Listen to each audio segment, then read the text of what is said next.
Assalamualaikum warahmatullahi wabarakatuh. Selamat datang ke channel Bimana Studio. Kali ini kami akan berikan lagi 5 tempat sejarah seram di Kelantan, Darul Naim.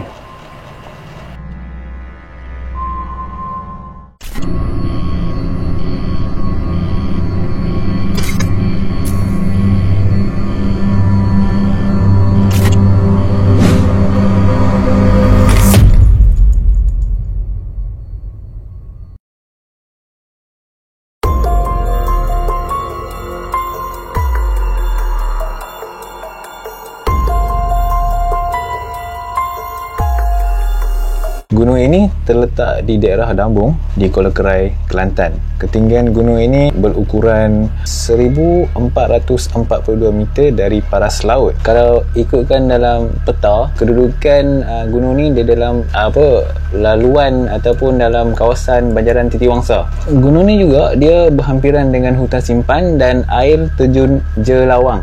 Gunung ni dia selalu orang yang main kat sini selalunya orang akan buat aktiviti mendaki lah, sebab dia punya keadaan permukaan dia yang sangat-sangat mencabar. So memang jadi pilihan orang lah Gunung Setong ni untuk dia mendaki kat sini. Jadi bila kita sebut pasal gunung dan hutan simpan ni, confirmnya mesti ada makhluk-makhluk yang tak dapat dilihat dengan mata kasar pun duduk juga dekat gunung ni. Jadi ada juga orang yang menceritakan pasal Gunung Setong ni, pendaki-pendaki kat sana pun pernah mereka story pasal mereka pernah kena kacau atas ni. Salah satunya ada sekumpulan student mereka buat perkemahan untuk mendaki dekat sampai puncak lah. So satu petang tu mereka ada trip sampai tengah bukit tu. So mereka stop, then ada satu bahagian dia orang tak pergi, tak ikut sampai atas, so setengah sajalah. So yang sekumpulan yang pergi sampai puncak tu, dia dah sampai sana hampir pukul 7 yang tu. Lepas tu mereka masuk on the way nak balik tu, mereka turun dan pusing tempat yang sama hampir 4 kali pusing tu. Dan waktu tu dalam around pukul 7 lebih lah, 7 lebih nak ke maghrib. Lepas tu hampir sejam juga mereka pusing tempat yang sama ya. Kemudian secara tiba-tiba mereka nampak ada sekumpulan orang yang berjubah putih bersarbat, berpakai serban tu lalu dekat dengan mereka. So orang yang pakai jubah tu tanya dekat kumpulan student tu, buat apa dalam hutan ni malam kan. Lepas tu mereka cerita mereka sesat apa semua. Dan orang yang pakai jubah tu bagi tahu mereka, kata dia bagi macam tunjuk arah satu arah tu yang mereka kena lalu kat situ. Kemudian mereka ikut lalu lah, ikut arah yang tunjuk tu. Dan mereka patah balik, mereka nak pusing belakang untuk tengok orang pakai jubah tu dah hilang. Itu satu. Ada satu lagi kisah ni, ada seorang budak umpan ni dari mereka punya grup juga. Dia kena rasuk dalam perjalanan nak balik ke kemah mereka lah, yang arah yang jubah tadi beritahu tu kan. Apabila dia kena rasuk tu, dalam masa mereka duk bercakap dengan orang hantu yang ada dalam perempuan tu, dia masuk dalam badan perempuan tu sebab dia marah sebab perempuan tu petik bunga yang ada kat atas puncak bukit tu. Dia marah lah kat perempuan tu sebab dia kacau tempat yang benda tu duk jaga dengan benda tu duk main kat situ.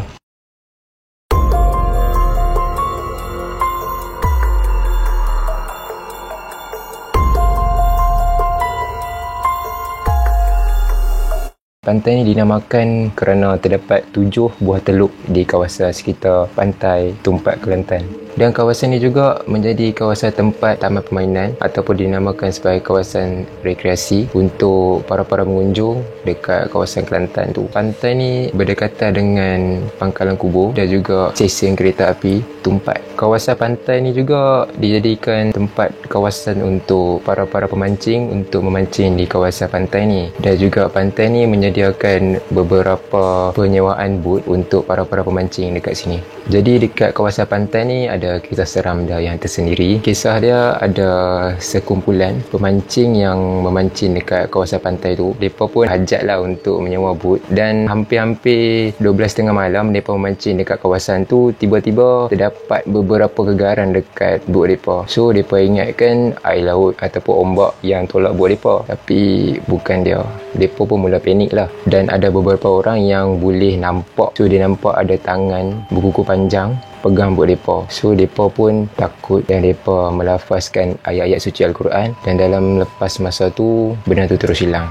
Mereka tak mendengarkan masa, mereka terus balik dekat pantai.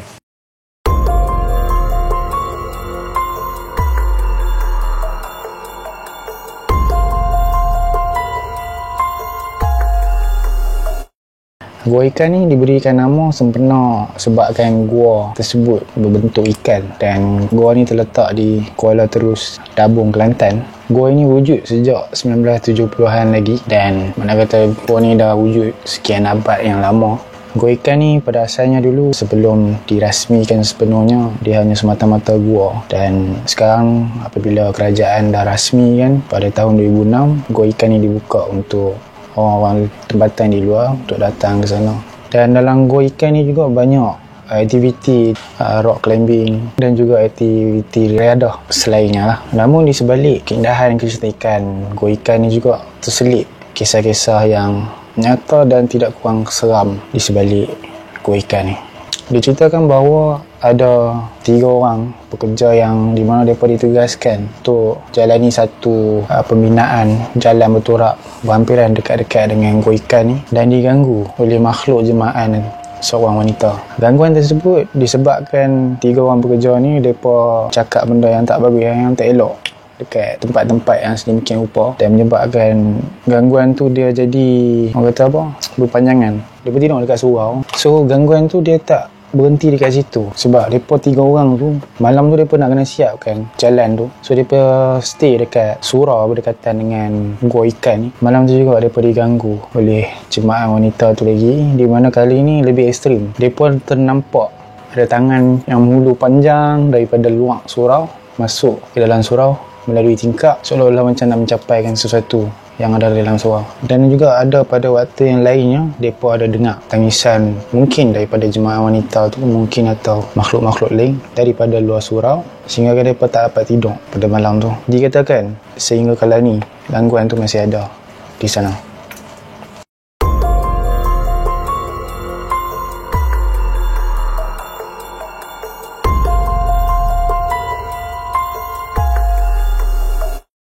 Kolam air panah ni dia dimajukan seawal tahun 1950-an. Pemilik asal kolam air panah ni adalah Haji Muhammad Taib. Pada asal dia, kolam air panah ni adalah kawasan sawah padi. Wujud dia kolam air panah ni, iaitu air panah ni mengikut kajian student USM, terdapat kesan gunung berapi yang wujud dekat kawasan ni sebab dia berada dekat dengan gunung berapi yang pernah aktif dulu. Tapi sekarang dah tak aktif lah. So buat banyak yang keluar daripada tanah tadi. So bila dihimpun banyak, so dia akan jadi macam satu kolam lah. Jadi dekat kawasan kolam air panah ni juga tak lari juga dengan dia punya kisah misteri pelik dan seram. Kisah misteri yang pernah berlaku kat sini, antaranya ada seorang pemuda, dia selalu pergi mandi kolam air panah ni waktu pagi, dalam pukul 5 pagi macam tu lah, sebelum subuh. Kira tu jadi macam dia punya rutin harian dia lah, pergi kolam air panah tu sebelum subuh. Dia pergi sana, dia dengar macam kolam air panah tu dia berkocak, tapi kat situ tak ada cahaya. Dia hanya bawa cahaya daripada motor dia saja. So bila dia suluh kat situ, dia nampak macam ada sosok wanita, rambut dia mengurai, tapi dia membelakangkan pemuda tu. Sejak kejadian malam tu, pemuda tu dia tak pergi lagi waktu dulu lah. Dia akan pergi waktu siang, waktu cerah. Yang kisah misteri dia, pemilik kolam air panah itu sendiri, Tok Bok tu, meninggal di kawasan kolam air panah ni pada pukul 8 pagi. Mayat dia hilang, lesak dalam tempoh 2 jam yang tu. Dia cari tak jumpa dekat dalam kolam tu. Lepas tu dalam 2 jam tu baru dia jumpa mayat dia dalam kolam tu. So soalan yang mereka akan tanya, mayat dia dalam 2 jam tu pergi mana? Tu jadi misteri lah. So jawapan tu tak jumpa Mela.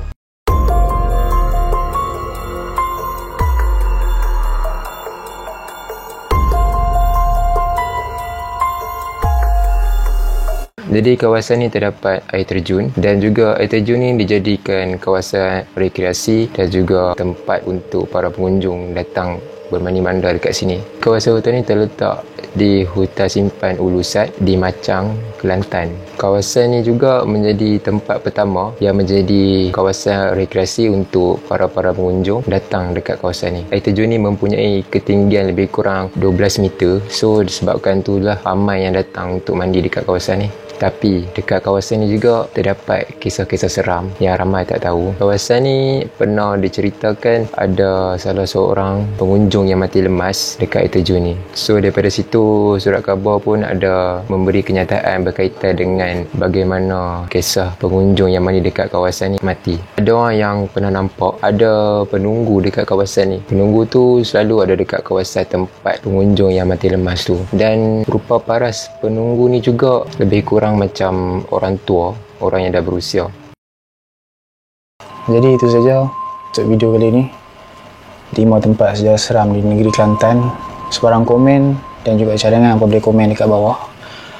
Jangan lupa untuk subscribe channel Permainan Studio. Dan jangan lupa untuk follow media sosial Permainan Studio, Facebook, Twitter dan Instagram. Jumpa lagi di dalam next video. Assalamualaikum warahmatullahi wabarakatuh dan selamat malam.